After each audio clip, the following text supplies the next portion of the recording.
بسم اللہ الرحمن الرحیم۔ السلام علیکم۔ کیپٹل ٹاک میں خوش آمدید۔ اس وقت نیو یارک میں اقوام متحدہ کی جنرل اسمبلی کا اجلاس شروع ہو چکا ہے۔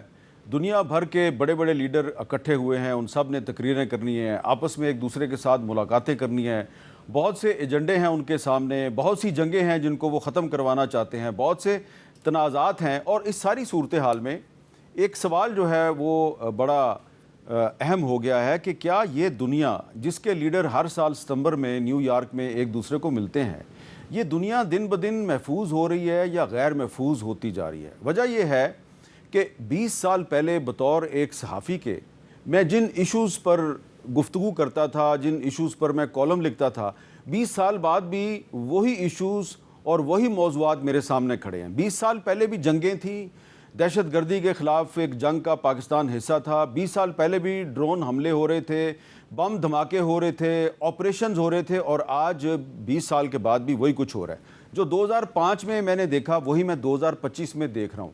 2005 اور 2025 کے دوران ایک نئی نسل پیدا ہو چکی ہے۔ جو بچہ 2005 میں 2006 میں پیدا ہوا اب وہ جوان ہو چکا ہے۔ تو اس کو ہم کیسی دنیا دے رہے ہیں؟ کیا ہم یعنی کہ ہماری نسل جو ہے وہ اپنی نئی نسل کو ایک محفوظ دنیا دے رہی ہے یا ایک غیر محفوظ دنیا دے رہی ہے؟ تو اس پر آج ہم گفتگو کریں گے۔ ہمارے پروگرام کے 2 حصے ہیں۔ پہلے حصے میں ہمارے ساتھ موجود ہیں وہ نسل جو کہ اس وقت پاکستان کو چلا رہی ہے اور دنیا کو چلا رہی ہے، اور پروگرام کے دوسرے حصے میں کچھ برائٹ ینگ سٹارز ہیں، ینگ پاکستانی ہیں، ورلڈ ریکارڈ ہولڈرز ہیں۔ ان سے پوچھیں گے کہ آپ کو اپنا مستقبل کیا نظر آ رہا ہے۔ تو ہمارے ساتھ موجود ہیں سینیٹر ڈاکٹر مصدق ملک صاحب، وزیر موسمیاتی تبدیلی، اور بیرسٹر عمیر نیازی صاحب، رکن قومی اسمبلی ہے اور پاکستان تحریک انصاف سے ان کا تعلق ہے۔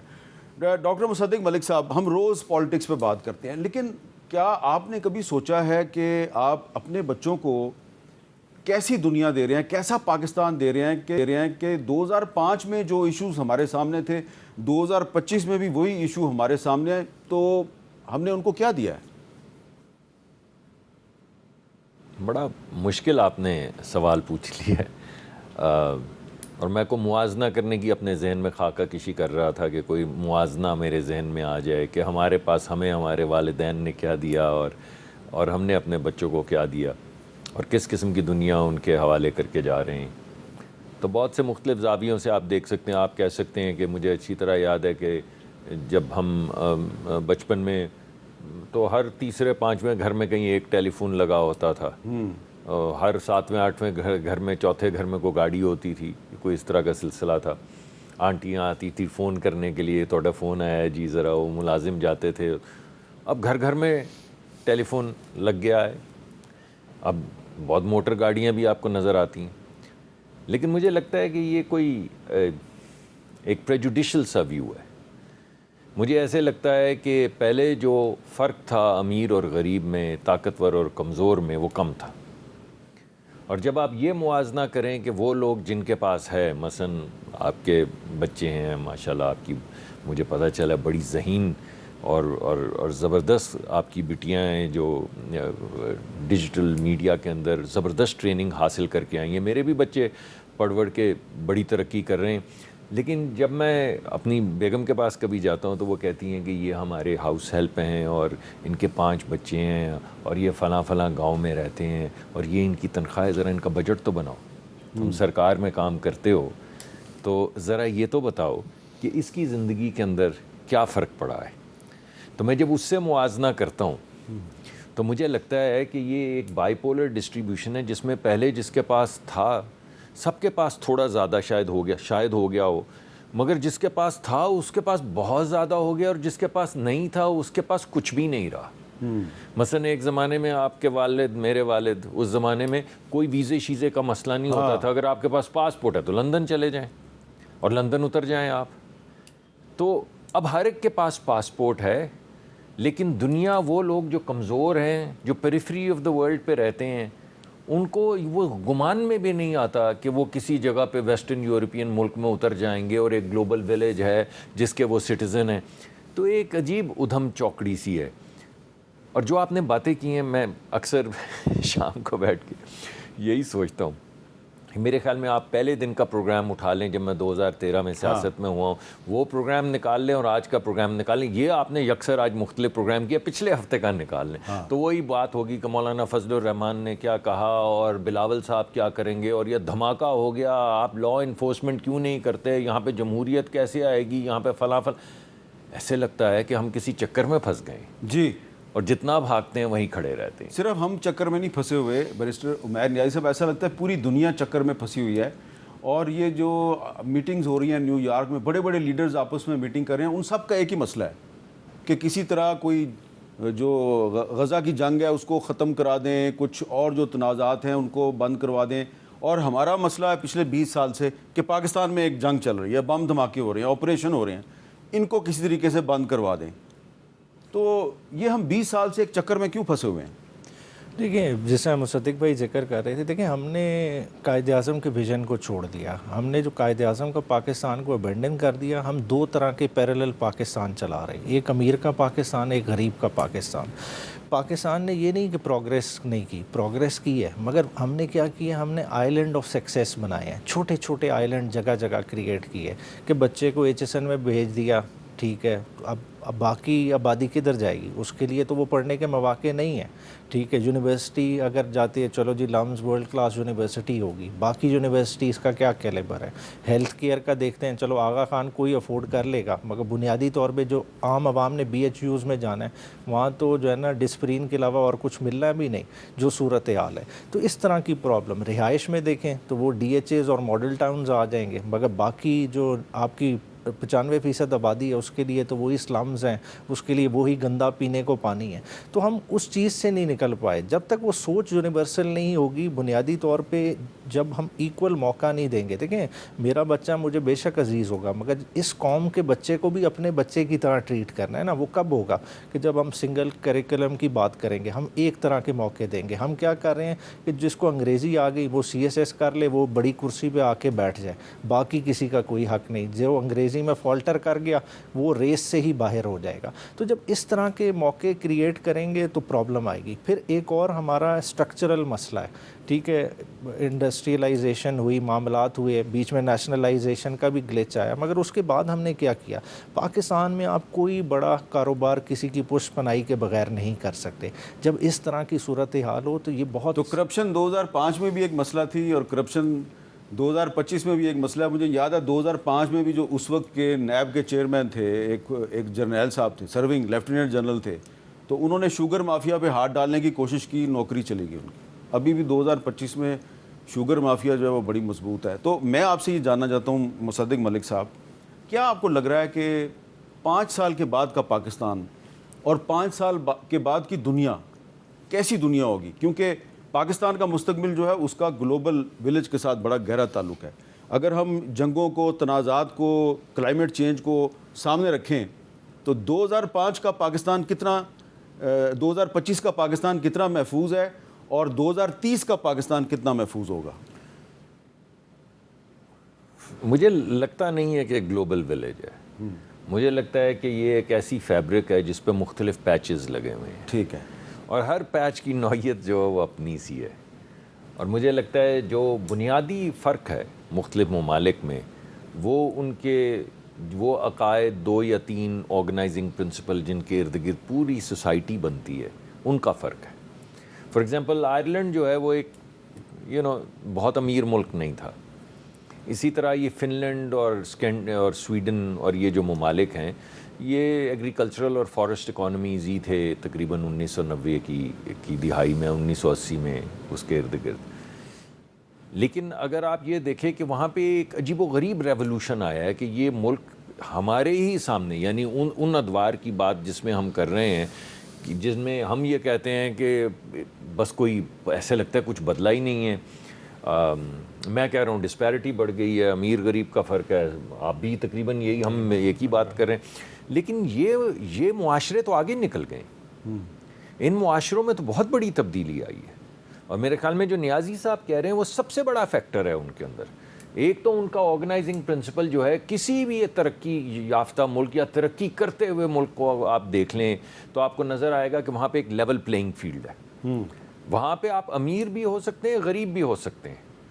لیکن جو فرق ہے وہ اپرچونٹی میں نہیں ہوگا، وہ آپ کی اس وقت کی اس نسل کی ذہانت یا نوکری کی وجہ سے امارت یا غربت میں ہوگا۔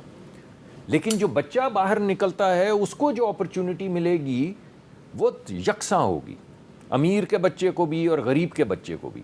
تو ان کے جو تعلیمی نظام ہے، آپ آئرلینڈ، میری ابھی ان کی سفیر سے بات ہو رہی تھی، وہ کہتی ہیں کہ ہماری تو حیت ہی بدل گئی ہے پچھلے 30 سال میں صرف تعلیم کی وجہ سے۔ یہی بات آپ کو سویڈن میں سننے کو ملے گی، یہی بات آپ کو فن لینڈ میں ملے گی، کیونکہ یہ ایک ایکولائزر تو ہے۔ تعلیم جو ہے وہ چینج کر سکتی ہے بہت۔ تعلیم کا ایک ایسا نظام، میں یکساں نظام کے پرسنلی بہت زیادہ حق میں نہیں ہوں، کیونکہ میں سمجھتا ہوں ایکسلنس کو کیپ نہیں کرنا چاہیے، بیس لائن کو کیپ کرنا چاہیے کہ اس سے نیچے کسی کو نہیں گرنے دیں گے۔ 8ویں جماعت کے بچے میں یہ کیپیبلٹیز ہونی چاہیے، مگر ایکسلنس کو، کہ جو بہترین ایکسپیریمنٹل ڈیزائن پہ بنے ہوئے اسکول ہیں، جس طرح میگنٹ اسکول ہوتے ہیں، یہ بھی پبلک اسکول ہوتے ہیں، کہ ان کو نہیں کنٹین کرنے کی کوشش کرنی چاہیے ایکسلنس کو، لیکن بیس سے نیچے کوئی بچہ نہیں آنا چاہیے، ایک ایکریڈیٹڈ پروگرام ہونا چاہیے۔ تو ایک تو میں یہ سمجھتا ہوں یہ بہت بڑا ایکولائزر ہے تعلیم، اور اس کے بعد صرف تعلیم نہیں، یہ یقین کہ تعلیم کے بعد آپ کو جو مستقبل میں اپرچونٹیز ملنی ہیں وہ بھی برابر کی ہیں، اور تعلیم ہی یا ہنرمندی کی ہی بنیاد کے اوپر آپ کو ملے گی نوکری۔ اس وجہ سے نہیں ملے گی کہ آپ مصدق صاحب کو جانتے ہیں، اس وجہ سے نہیں ملے گی، اس وجہ سے نہیں آپ کو کوٹا ملے گا، چاہے وہ گیس ہو یا کوئی اور چیز ہو، کہ آپ کسی طاقتور شخص کو جانتے ہیں۔